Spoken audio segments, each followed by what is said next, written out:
Hello friends, आज आम आरंभ करने जाऊे इतिहास आम बाकी छाड़ी विषय वस्तु पार्ट 2। आज प्राचीन धर्मशास्त्र पर्यंत ऐतिहासिक सत्य परिपूर्ण। प्राचीन धर्मशास्त्र पर्यंत ऐतिहासिक सत्य परिपूर्ण। प्राचीन धर्मशास्त्र सब ऐतिहासिक विवरणी सब परिपूर्ण होती। पुरातन बाइबल एवं आम्भमानंकर वेद ताहार उज्जवल प्रमाण स्वरूप जो प्राबंधिक कहते प्राचीन धर्मशास्त्र पर्यंत ऐतिहासिक सत्य पर। प्राचीन धर्मशास्त्र कहले आम बुझा आमर हिंदू मानकर गीता, पुरातन बाइबल ख्रीस्टान का बाइबल, कुरान इत्यादि सब धर्म वेद सब उज्जवल प्रमाण स्वरूप रही आज समाज रे। केवल ताहा नुहे भिन्न देश भिन्न कला मंदिर, भिन्न देशर और भिन्न कालर मंदिर, गृह खोदित मूर्ति फलकादि से देशर और कलार इतिहास उज्जवल अक्षर लिखित होई। देखंतु केवल ताहा नुहे खाली पुरातन बाइबल आउ गीता भागवत रे ही आमर पुरातन धर्मशास्त्र लुचि रही आउरी रही अछि आमर विभिन्न कला मंदिर, विभिन्न पर्यटन स्थली, विभिन्न खोदित मूर्ति, विभिन्न ऐतिहासिक जगह खोदित मूर्ति फलकादि आम देशर इतिहास झलसी उठुछि। सूक्ष्म दृष्टि संपन्न पंडित माने मनिखा बलरे एहीपरि साहित्य नाना विभाग एक प्राचीन कीर्ति खोदित मूर्ति और फलकादि ऐतिहासिक सत्य संग्रह कर प्राचीन इतिहास नामक गोटे उपादेय वस्तु आमମାନଙ୍କ सपक्षରେ उपस्थित କରିଛନ୍ତି। सूक्ष्म दृष्टि संपन्न पंडित माने से प्राचीन वस्तु को प्राचीन कीर्ति, प्राचीन कलाकृति, प्राचीन किंवदंती यही गुड़ी को संग्रह करी से इतिहास का नाम एक गोटे वस्तु को बजाई रखिंट। खोदित मूर्ति हूँ जो माटी तलू जो बाहर खोदित हो खोला जाए ताको खोदित मूर्ति कहे। प्राचीन कीर्ति पुरातन कीर्ति कहले आम बुझा आमर लांगुला नरसिंह देव कोणार्क मंदिर करते। प्राचीन कीर्ति गौरव कलिमा को सूक्ष्म दृष्टि संपन्न पंडित माने बजाई रखिंट। किंतु सही संग्रहित अंश मात्र प्रकृत इतिहास सुनिए। किंतु सही प्रकृत जो सूक्ष्म दृष्टि संपन्न जो लोक खोजी रही खोजी जो बाहर कर इतिहास कहवा नहीं बा विशेष मत स्थापन किंबा कलादि निर्णय थे।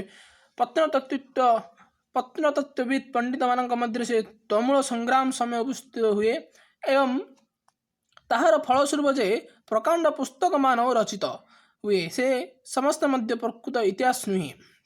प्रकृत इतिहास से समस्त पश्चात देशर चिंताशील पाठक मैंने ताहा पाठ करने समर्थ हुंती। वर्तमान जुगर इतिहास लिखन प्रणाली स्वतंत्र एवं आदर्शर निकटवर्ती। वर्तमान जुगर इतिहास लिखन प्रणाली स्वतंत्र भिन्न प्रकार एवं आदर्श निकटवर्ती आसी। एथिरे मानव जीवन सर्वविधि व्यवहार रही अछि। केवल राजा राजपुरुष बा राजनीति घेनी वर्तमान इतिहास नुहे। केवल एबर वर्तमान इतिहास रे केवल राजा राजपुरुष राजनीति घेनी वर्तमान इतिहास नहीं गठित होइने। एथिरे रही अछि देखंतु एथिरे रही अछि जाति साधारण आचार व्यवहार, धर्म, नीति, शिक्षा, शिल्प, वाणिज्य, साहित्य, विज्ञान सकल प्रकार प्रयोजन विषय समावेश अछि। प्राबंधिक कहउचंदी वर्तमान जुगर इतिहास लेखन में अलगा स्वतंत्र भिन्न से स्वतंत्र इतिहास लिखन पर केवल राजा राजपुरुष राजनीति विषय उल्लेखित होने से इतिहास वर्तमान जुगर स्वतंत्र इतिहास लिखन प्रणाली से भितर रही आचार व्यवहार, धर्म, नीति, शिक्षा, न्याय, शिल्प, वाणिज्य, साहित्य और विज्ञान। तथापि स्थूल यह राजनैतिक इतिहास पदवाच्य। से कारण कौन चिंताशील पंडित साहित्य इतिहास, धर्म इतिहास, विज्ञान इतिहास इत्यादि नाम दे भिन्न भिन्न विभाग में क्रमित उन्नीत विवरण पूर्णतर आकार लिपिबद्ध करने प्रयास होई अछि। मनुष्यर ज्ञान शक्ति और समय अल्पता विषय विवेचना कले एक प्रकार चेष्टार सामर्थ्य औचित्य बोधभूत अस्वीकार करा जाई न पारे। कहछन जे एबर पंडित माने जे कौन चिंता को आम करवा पंडित साहित्य पंडित साहित्य इतिहास धर्म इतिहास विज्ञान इतिहास इत्यादि नाम मध्य भिन्न भिन्न ये इतिहास एवं जो नूतन इतिहास लेखन प्रणाली होती लोक मैंने चिंताशील लोक मैंने पंडित मैंने भिन्न भिन्न नामकरण कर साहित्य इतिहास धर्म इतिहास विज्ञान इतिहास इत्यादि नाम मध्य भिन्न भिन्न विभाग विभक्त कर इतिहास लेखन प्रणाली संबंध दिन को दिन प्रभुत्व उन्नीत साधित होइछि दिन को दिन अग्रसर होइछि एथिरे संदेह नहीं मात्र प्रकृत अनिसंतुष्ट व्यक्ति सेतिके संतुष्ट रही न पारे किंतु किंतु जी संदेह व्यक्ति अनिसंतुष्ट व्यक्ति मान जे संदेह व्यक्ति से संतुष्ट लाभ करें नहीं जे एतिरे से रहिबो बोली से चिरदिन मानव समाजर नाना विभाग इतिहास अनुसंधान कर प्रवृत्त रही साहित्य शिल्प वाणिज्य धर्म नीति काव्य उपन्यास विज्ञान दर्शन समस्त ताहा निकटरे ऐतिहासिक सत्यमय प्रत्येक व्यक्तिर जीवन चरित्र आहार परिच्छेद ताहा निकटरे जीवंत इतिहास प्रभावित प्रत्येक व्यक्तिर जो इतिहास लिखा जाए गोटे धरवा हेले गोटे कीर्ति विषय लिखा जापे गोटे मानवर गोटे गुण गौरव गारिबा नहीं इतिहास रचा जापे जीवन आहार जीवन विषय गोटे प्रत्येक व्यक्तिर गोटे जीवन विषय इतिहास लिखा जापे तार आहार तार चालीचरण विषय लिखा जापे परिच्छेद सी किपरि जीवन कटाऊला ताहा निकटरे जीवंत इतिहास प्रतिभात हुए इतिहास जेपरि भाव लिखित हो पठन प्रणाली उपर ताहार उपकारिता बहु परिमाण निर्भर करे प्राबंधिक कहते इतिहास भिन्न जेपरि भाव लेखा हो जो परि भाव में लिखित हो किसी जाए आसे ना किंतु पठन प्रणाली उपरे पढ़िबार शैली उपरे से निर्भर करे किमिति इतिहास को पढ़ा जाए सी निर्भर करे पाठक जब वर्तमान संगे एवं निज जीवन संगे अतीतर संपर्क विस्तृत हुई इतिहास अध्ययन करने प्रवृत्त हुंती तेबे से अध्ययन विडंबना मात्र एबेकाल आजिकाली पाठपढ़ा आजिकाल पाठक माने निज जीवन सहित अतीतर जीवन भी पढ़ती इतिहास केवल केते गुडी घटनार समस्या छड़ा आउ कौन से घटनार पाश्चात्य देश रे से नियम बा नियंत्रक हस्तकार्य करुअछि ताकू प्रत्यक्ष करि न पारिले विद्यालयर बालक मानक तुल्य केते गुडी सूक्ष्म कथा मृत्यु अतीतर अर्थशून्य विवरण कंठस्थ करी कि लाभ अतीत काल रे जे नियम कार्य करिअछि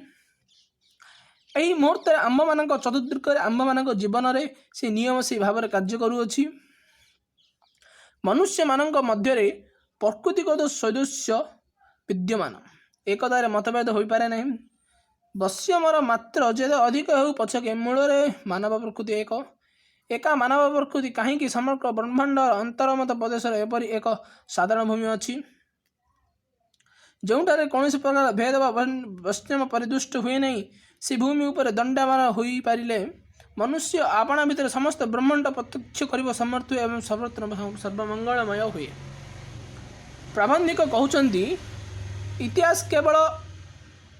इतिहास केवल केते गुड़े घटना समस्या आउ कौन बोली प्रश्न पचार से घटना पाश्चात्य देशर नियम नियमंतंका हस्तकार्य करी ताकू आख्या करी न कहले विद्यालयर बालक मान तुल्य केते गुड़ी सूक्ष्म कथा मृत्यु अतीतर अर्थशून्य विवरण कंठस्थ करी कि लाभ जदि प्राबंधिक कहते इतिहासर मूल तत्व को जदि बुझा जाई न पारिबो इतिहासर मूल प्राबंधिक कहते विद्यालयर पाठक मान को जदि इतिहासर मूल तत्व को इतिहास कौन जदि बुझा जाई पारि न बुझाई पारे तांको को पढ़िबा केते गुटे सूक्ष्म कथा मृत्यु अतीतर अर्थशून्य विवरण अर्थशून्य हो जाए जे इतिहास माने जे बुझी न थाए जे इतिहासर मूल तत्व जे बुझी न थाए ताकू को मसीह जन्म हेले को मसीह कौन किए मरिले आपको कहवा अर्थशून्य बोली कहते अर्थशून्य विवरण कंठस्थ करी लाभ अतीत काल जे नियम कार्य करिअछि एही मुहूर्त आम्भ मानक चतुर्दिग आम्भ मानक जीवन से नियम से बारे कार्य करुअछि मनुष्य मानक मध्य प्रकृति सदृश मनुष्य मानक बारे प्रकृतिगत माने प्रकृतिगत सदृश्य विद्यमान रही एकदा मतभेद हो पारिब नहीं ବୈଷମ୍ୟର ମାତ୍ରା ଯଦି ଅଧିକ ହେଉ ପଛକେ କହିଲେ ବୈଷମ୍ୟର ମାତ୍ରା ଯେତେ ବି ଅଧିକ ହଉ ମୂଳରେ ମାନବ ପ୍ରକୃତି ଏକ। ବୈଷମ୍ୟର ତ ଭେଦ ମାନେ ଭିନ୍ନ ଭିନ୍ନ ଭେଦ ହେଲେ ମଧ୍ୟ ମତେ ମାନବ ଏକ ହିଁ ରହିଥାଏ।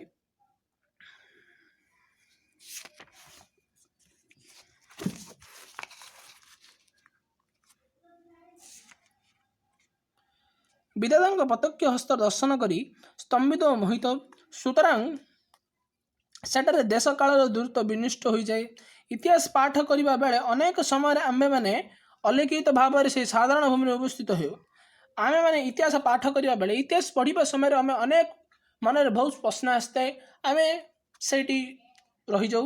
ତେତେବେଳେ ଅତୀତର ସୁଖ ଦୁଃଖ ହର୍ଷ ବିଷାଦ ଭୟ ବିଭୀଷିକା ସାହସ ବିକ୍ରମ ଜୀବନ ମୃତ୍ୟୁ ଆମ୍ଭମାନଙ୍କ ନିକଟରେ ଜୀବନ୍ତ ମୂର୍ତ୍ତି ପରିଗ୍ରହ କରି ଦଣ୍ଡାୟମାନ ହୁଏ ଏବଂ ନିଜ ଜୀବନର ବ୍ୟାପାର ତୁଲ୍ୟ ପ୍ରତିଭାତ ହୁଏ। ସେତେବେଳେ ଆମେ ଇତିହାସ ପଠନ କରିବା ସମୟରେ ଆମେ ଅଲୌକିକ ଭାବରେ ଆମେ ସେ ଇତିହାସ ଭିତରେ ପଡ଼ିଯାଇଥାଉ। ଆମେ ଇତିହାସ ଭାବରେ ମନକୁ ବିଭଳିତ କରିଦେଇଥାଉ।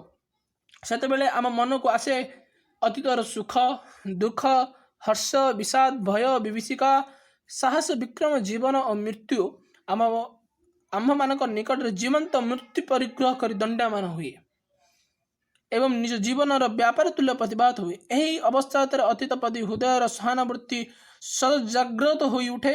ଅତୀତର ଜୟଲସ୍ୟ ଜୀବନରେ ଜୟଲସ୍ୟର ପ୍ରଣୀତ ହୁଏ। ଏହିପରି ପ୍ରତ୍ୟକ୍ଷ ଘଟଣା ସଙ୍ଗେ ଯେତେବେଳେ ଜୀବନର ସଙ୍ଗେ ସଂସ୍ଥାପିତ ହୁଏ ତେତେବେଳେ ସମଗ୍ର ଅତୀତ ବର୍ତ୍ତମାନ ଆକାର ଧାରଣ କରେ। ପ୍ରକୃତପକ୍ଷେ ଚିନ୍ତାଶୀଳ ପାଠକ ଇତିହାସ ବର୍ଣ୍ଣିତ ସକଳ ପ୍ରକାର ଚିତ୍ର ନିଜ ଜୀବନରେ ଏବଂ ସମସାମୟିକ ସମାଜ ମଧ୍ୟରେ ପ୍ରତିବନ୍ଧ ଦେଖି ସେଗୁଡ଼ିକରୁ ସମୁଚିତ ଶିକ୍ଷା ଲାଭ କରନ୍ତି।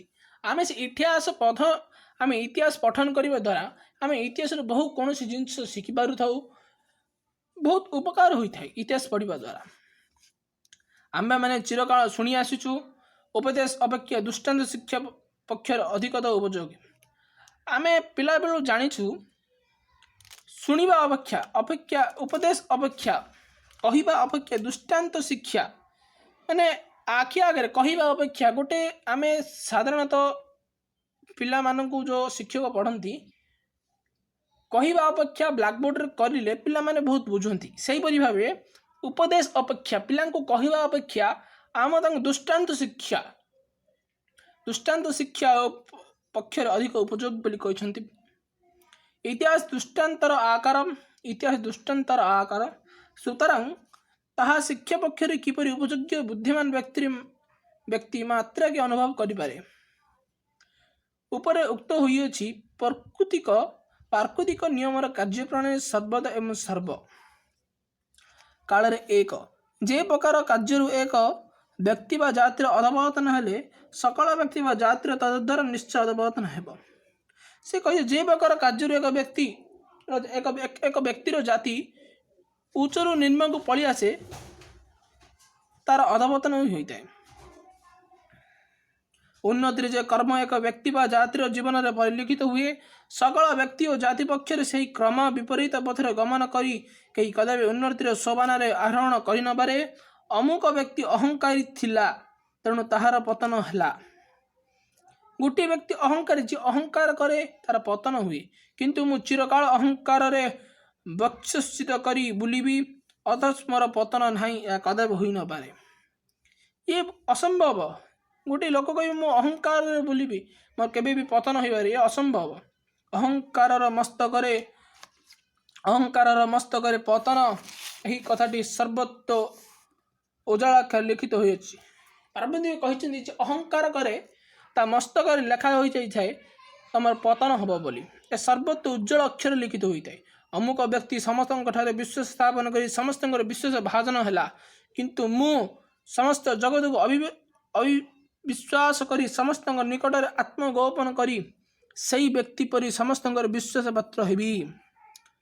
ଅମୁକ ବ୍ୟକ୍ତି ସମସ୍ତଙ୍କ ଦ୍ୱାରା ବିଶ୍ୱାସ ସ୍ଥାପନ କଲା, ବିଶ୍ୱାସ ଭାଜନ ହେଲା, କିନ୍ତୁ ମୁଁ ସମସ୍ତ ଜଗତକୁ ଅବିଶ୍ୱାସ କରି ମୁଁ ସମସ୍ତ ଜଗତ ଅବିଶ୍ୱାସ, ଗୋଟିଏ ବ୍ୟକ୍ତି ସମସ୍ତଙ୍କୁ ଅବିଶ୍ୱାସ କରିବ କିନ୍ତୁ ସେ ସମସ୍ତଙ୍କ ପାଇଁ ବିଶ୍ୱାସ ପାତ୍ର ହେବ, ଏହା ଦୂଷରା ମାତ୍ର। ଧର୍ମର ଜୟ ଅଧର୍ମର ପରାଜୟ। ଧର୍ମର ଜୟ ଅଧର୍ମର ପରାଜୟ। ଇତିହାସ ବଜ୍ର ଗମ୍ଭୀର ସ୍ୱରରେ ଘୋଷଣା କରିଅଛି। ଇତିହାସ ବଜ୍ର ଗମ୍ଭୀର ସ୍ୱରରେ ଇତିହାସ କହି ଚାଲୁଛି, ସଦା ସର୍ବଦା କହି ଚାଲି ଆସୁଛି ଯେ ଧର୍ମର ଜୟ ହେବ, ଅଧର୍ମର ପରାଜୟ ହେବ। ଅପରିଣମଦର୍ଶୀ ମାନବ ଅନେକ ସମୟରେ ପୃଥିବୀର ବିପରୀତ ଭାବ ଦର୍ଶନ କରି ଅବିଶ୍ୱାସୀ ହୁଏ। ଇତିହାସ ପାଠ ଦ୍ୱାରା ସକଳ ଅବିଶ୍ୱାସ ଦୂରୀଭୂତ ହୁଏ। ଇତିହାସ ପାଠ ଦ୍ୱାରା ଆମର ମନରେ ଯେଉଁ ଦ୍ୱନ୍ଦ୍ୱ ଥାଏ, ଭୁଲ ବୁଝାମଣା ଥାଏ, ତାହା ଦୂରୀଭୂତ ହୁଏ। ଏହା ଦୃଷ୍ଟି ଉଜ୍ଜଳ ହୁଏ, ଆମର ଭବିଷ୍ୟତ ଉଜ୍ଜଳ ହୁଏ। ସର୍ବତ୍ର ସତ୍ୟର ଜୟ, ମଙ୍ଗଳର ଜୟ, ପୁଣ୍ୟର ଜୟ ପ୍ରତ୍ୟକ୍ଷ ପରି ସର୍ବତ୍ର ସତ୍ୟର ଜୟ, ମଙ୍ଗଳ ଜୟ, ପୁଣ୍ୟର ଜୟ ପ୍ରତ୍ୟକ୍ଷ କରି ପ୍ରାଣ, ଆଶା ଓ ବିଶ୍ୱାସରେ ପୁଲକିତ ହୁଏ। ବାସ୍ତବିକ ଉପଯୁକ୍ତ ଭାବରେ ପାଠ କରିବାକୁ ଶିକ୍ଷା କଲେ ଇତିହାସ ତୁଲ୍ୟ ଦ୍ୱିତୀୟ ଶିକ୍ଷକ ଆଉ କଦାପି ଦୁଷ୍ଟ ହେବ ନାହିଁ। ବାସ୍ତବରେ ଆମେ ଦେଖିବାକୁ ଗଲେ ପାଠକ କରିବାକୁ ହେଲେ ଶିକ୍ଷା ଇତିହାସ ତୁଲ୍ୟ ଦ୍ୱିତୀୟ ଶିକ୍ଷା ଆଉ ମିଳିବ ନାହିଁ। ଆଉ ଏକ ଭାବରେ ଦେଖିଲେ ମଧ୍ୟ ଇତିହାସ ଆମ୍ଭମାନଙ୍କ ନିକଟରେ ପରମ ଆଦରର ବସ୍ତୁ ବୋଲି ବୋଧ ହେବ। ଆମେମାନେ ବର୍ତ୍ତମାନ ଯାହା ଭୋଗ କରିଅଛୁ ତାହାର କର୍ତ୍ତା ଆମ୍ଭେମାନେ ନୋହୁଁ। ଆମେ ଯାହା ଭୋଗ କରିଅଛୁ ତାହାର କର୍ତ୍ତା ଆମ୍ଭେମାନେ ନୋହୁଁ। ଗୋଟିଏ ଆଖ୍ୟାୟିକା ଅଛି, ପ୍ରାଚୀନ କାଳରେ କୌଣସି ମହାତ୍ମା ସ୍ୱର୍ଗରୁ ଅଗ୍ନି ଆହରଣ କରିଥିବା ଯୋଗୁଁ ତାଙ୍କୁ ଦୁଃସହ କ୍ଲେଶ ଭୋଗ କରିବାକୁ ହୋଇଥିଲା। ଏହିପରି ପ୍ରତ୍ୟେକ ପ୍ରୟୋଜନୀୟ ବସ୍ତୁ ଲାଭ କରିବା ପାଇଁ କେତେ ମହାପୁରୁଷଙ୍କୁ କେତେ ଭୀଷଣ କଷ୍ଟ ଓ ଯାତନା ଭୋଗ କରିବାକୁ ହୋଇଅଛି। ପ୍ରବନ୍ଧିକ କହୁଛନ୍ତି, ଗୋଟିଏ ମହାପୁରୁଷ ସ୍ୱର୍ଗରୁ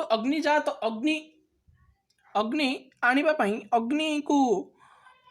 ଅଗ୍ନିକୁ ଆରୋହଣ କରିଥିବା ଯୋଗୁଁ, ସ୍ୱର୍ଗରୁ ଅଗ୍ନି ଆରୋହଣ କରିଥିବା ଯୋଗୁଁ ବହୁତ କଷ୍ଟ ପଡୁଥିଲା। ଏଇଟା ତାଙ୍କର ଦୃଷ୍ଟି ହେଉଛି କୌଣସି ବି ଭଲ କାମ କରିବାକୁ ହେଲେ କଷ୍ଟ ପାଇବାକୁ ପଡ଼ିଥାଏ ବୋଲି ପାରମାର୍ଥିକ କହିଛନ୍ତି। ଦେଖନ୍ତୁ, ଭାଗୀରଥୀ ଯେବେ ସ୍ୱର୍ଗରୁ ଗଙ୍ଗା ଆଣିଥିଲେ, ସେ ବହୁତ ବର୍ଷ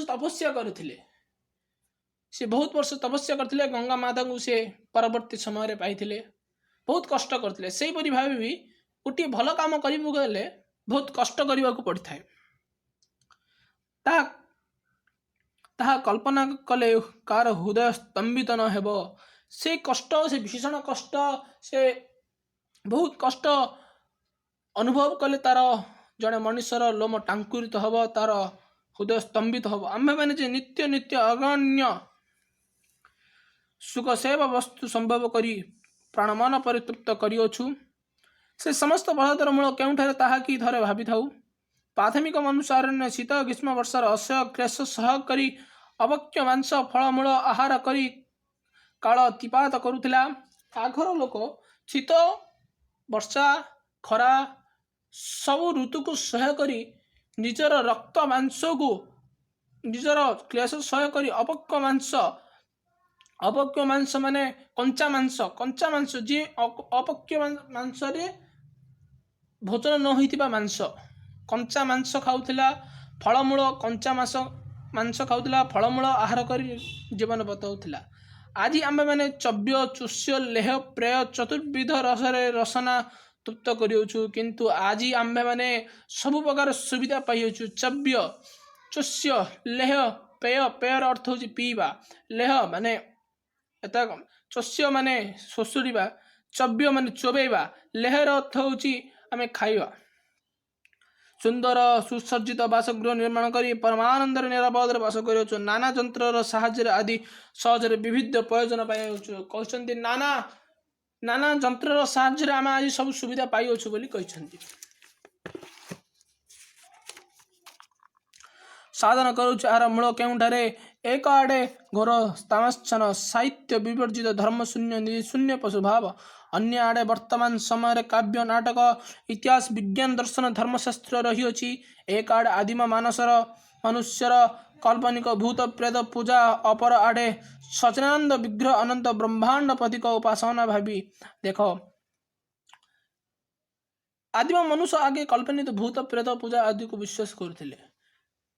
ଆମମାନଙ୍କର ପାଇଁ ଏହି ଅମୂଲ୍ୟ ରତ୍ନରାଶି ସଞ୍ଚୟ କରି ଯାଇଅଛନ୍ତି।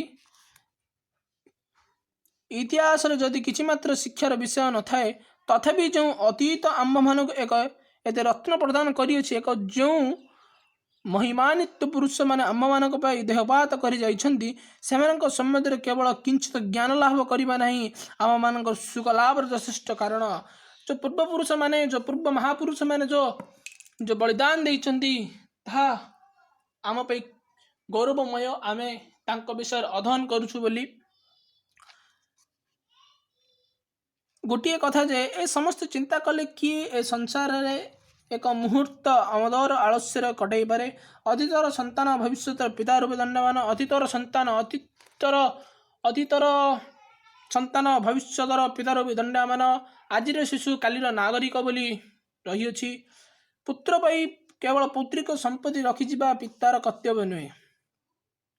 पुत्र पाई निज संतान पाई पौत्रिक संपत्ति संचय करने खाली पितार धर्म नुहे। पौत्रिक धनराशि संगे स्वप्राजित संपत्ति जोग करने सुसंतान सुपितार कार्य। पार्वती कहते गोटे पिता और पुत्रर धर्म होउची पौत्रिक संपत्ति को संचय करने पौत्रिक संपत्ति को भोग करने पिता पुत्र कार्य नुहे। पौत्रिक संपत्ति सह माने पूर्वपुरुष संपत्ति सह निजर स्व अर्जित संपत्ति को संचय करने ही पिता पुत्र धर्म बोली कहते कर्तव्य नुहे बोली कहते। ताहा न कले पिता पुत्र उभयंकर कर्तव्य लंघन जनित अपराध भावी हेबाकु पड़े। विधाता कैसिक विवेचित विधि आदेश एतिर प्रश्न नहीं बा उत्तर नहीं। इतिहास आंब मान को आउ गोटे शिक्षा प्रदान करे एवं ताहा इतिहास सर्वश्रेष्ठ शिक्षा पूर्व उक्त होइछि। सत्य और सार वस्तु जार तार कदापि विनाश नहीं। मानव समाज जो उन्नति लाभ करियोछि सेतिरे से कदापि विच्युत हेबा नहीं। समान अविराम भाव रे मंगल आड़क उन्नति आड़क अग्रसर हेउछि। प्रभेद एतिकी जे जो विषय रे अयोग्य हम से वंचित हम। जो जाति अयोग्य है ताहार रसातल गति है। जो जाति उन्नति कला से उन्नति आड़क अग्रसर आड़क जीव। जो जाति पतन है सी रसातल गामी हम। तार संचित धनराशि ज्ञान विशाल समस्त जोगर आदि हस्तर समर्पित हेब। प्राचीन रोम व प्राचीन भारतर पतन है से समग्र मानव जातिर क्षति है। रोम भारतर जहाँ रक्षा करि ना इंग्लैंड अमेरिका से प्रस्तुत रही अच्छी। इंग्लैंड अमेरिका जितेबाला निज अयोग्य प्रमाण प्रदर्शन करेंगे तेबे नव इंग्लैंड नव अमेरिका उत्थान हेब। विधाता कार्य कदापि असंपन्न रहिबा नहीं। मात्र योग्यता न देखी से क्या कौन उच्च अधिकार दिखते। भगवान योग्य व्यक्ति को ही योग्य काम दे थाए। साधुता सरलता सत्यनिष्ठा मैत्र क्षमा साहस विज्र प्रभृति योग्यतार लक्षण। The evaluation of a highly destined society must be moral. It must run in the grossius of the castable wheels. It must be catholics in aims. ए कथा गुड़िक बन्य बन्य सत्य नीतिहीन अनुदार जाति कदापि सभ्यतार उच्चतर शोभन आरोहण करवा नहीं। जे नीति जे नीच मनोभाव करे जे नीच जे निम्न को गति करे जो जाति से केबे भी उच्चर सभान को सर्च करि परिबो नाही बोली कहछन्ती। इतिहास संबंध मोर वक्तव्य एटारे शेष होला। वर्तमान प्रसंग रे आउ गोटे कथार उल्लेख करी प्रबंधर उपसार करी। समग्र भाव में मानव जातिर अतीत इतिहास अध्ययन करने सर्वदा विधेय। एथिरे संदेह नहीं मात्र मनुष्य क्षुद्र जीव ताहार स्वदेश संस्कृति बोली गोटे प्रिय वस्तु अच्छी। से वस्तुटी प्रति ताहार स्वाभाविक अनुराग अधिक। स्वदेश संगे निकट संपर्क ही अनुराग कारण यह दोष नुहे बरम यार अभाव ही दोष। यही अनुराग मनुष्यर साधारण